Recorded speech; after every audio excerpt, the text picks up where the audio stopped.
Abantu abawangayira mu bitundu ebya Kampala n'Emiriraano be balidde empanga anti be bagenda okugemesebwa n'ekika ekyaddagala erya Pfizer. Okusinziira ku Dr. Emmanuel Bukalu okuva mu kitongole ekya UNEP agamba nti olw'obuzibu mu ntambuza y'eddagala lino nga lyetaaga obunyogovu bungi nnyo, abantu abawangayira mu kibuga Kampala n'ebitundu ebiriraanyeewo be bagenda okufunamu omugano mu ddagala lino. Ono agamba nti eddagala lino lyetaaga obunyogovu bungi nga n'olw'ensonga eyo abantu abali mu byalo n'ebitundu ebyesudde akabanga okuva ku kibuga Kampala bakusanga akaseera akazibu okulifuna. Ono okuvaayo bw'ati asinzidde mu kwogerako ne bannamawulire mu kibiina ekya bannamawulire abasaka ag'ebyobulamu ekya Health Journalists Network Uganda.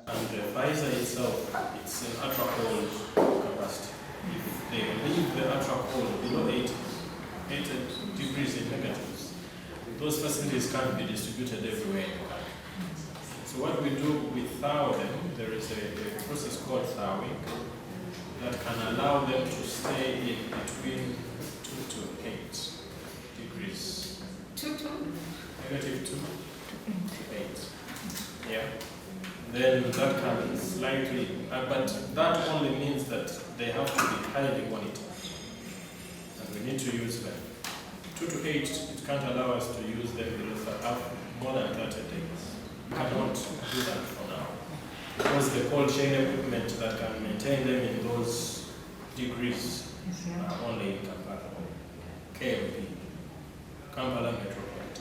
Watokedde olunaku olwaleero ng'ebika 5 ebigema ekirwadde kya Covid19 bye biriwo omuli AstraZeneca, Johnson & Johnson, Moderna, Pfizer awamu ne Sinovac. Newankubadde nga kino kiri bwe kiti, naye bannayuganda bangi abatamanyi engeri ki eddagala gye libatuukako omuli emitendera gye liyitamu okuviira ddala nga lyakutonya mu nyaffe Uganda. We do this allocation plan. I think that's what you want. Yes. We do the allocation plan depending on how the consumption has been in different districts.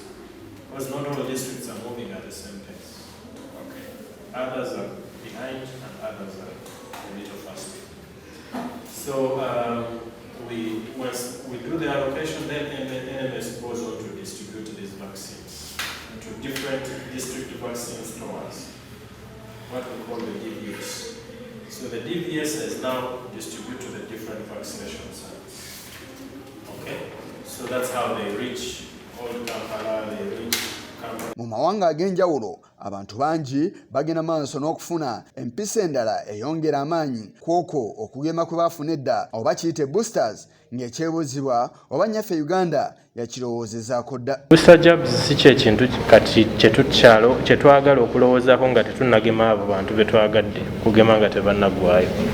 Naye bwe tunalowooza nti kirungi era okukolebwa mu bbanga awo Vaccine Advisory Committee webanga etutangaazizza obulungi obukirimu, naffe tujja kikola wano, naye kaakati tukyagugulana n'abantu kuggwaawo n'obutono bw'eddagala ate tusobola kulyonoonera nnyo ku booster doses. Dr. Dennis Kibira okuva mu HEPS Uganda avuddeyo n'asaba gavumenti okwongera amaanyi mu kukwatagana n'abantu ab'enjawulo omuli bannabyabufuzi, abakulembeze ab'eddiini, ab'ensikirano n'abalala okulaba nga bannansi baaniriza enteekateeka y'okugemwa. Birino okukolebwa abantu abali wansi obubaka bubadde tebutuuka nnyo, nga nsuubira okusingira ddala nti abakulembeze baffe naddala abasemberayo ddala abakulembeze abamawanga, aba LC, abakulembeze abakyaki. Ono era asabye gavumenti okwongera ensimbi eziwerako mu bantu abalina eddagala lye bayiyiza ery'okulaba nga balwanyisa ekirwadde kya Covid19. Bafuna obulwadde obwa Covid ne bawona naye ne bafuna endwadde endala. Kakati amalagala agajjanjaba endwadde ezo nago mu nsi gabadde gakyali ku bbeeyi ya waggulu. So ne kiraga nti twetaaga obutabwera ku vaccine eno yokka naye okulaba nti n'amadagala amalala agajjanjabwa gabeerawo ate n'ebbeeyi nga si ya omuntu owa bulijjo asobola okukola ki okugafuna. Ebibuuzo bingi ebikyagenda maaso n'okwebuuzibwa ng'ekimu ku kyo ky'ekyokubeera nti omuntu yenna abeera afunye ekirwadde kya Covid-19 oba tasigaza kusoomoozebwa kwonna awamu n'endwadde endala eziyinza okumukosa. Kakati mu India waliyo abantu 5,000 abafudde obulwadde babuyita mucormycosis, obulwadde butera kukwata abamaze okufuna COVID ne bawona. Ne wabeerawo emergency ey'eddagala baliyita amphotericin B erijjanjaba obulwadde buno. So twetaaga okulaba nti naffe wano tugezaako okulondoola abantu abadde bafunye obulwadde buno ne bawona, bayinza okuba bafunye ebizibu ebirala.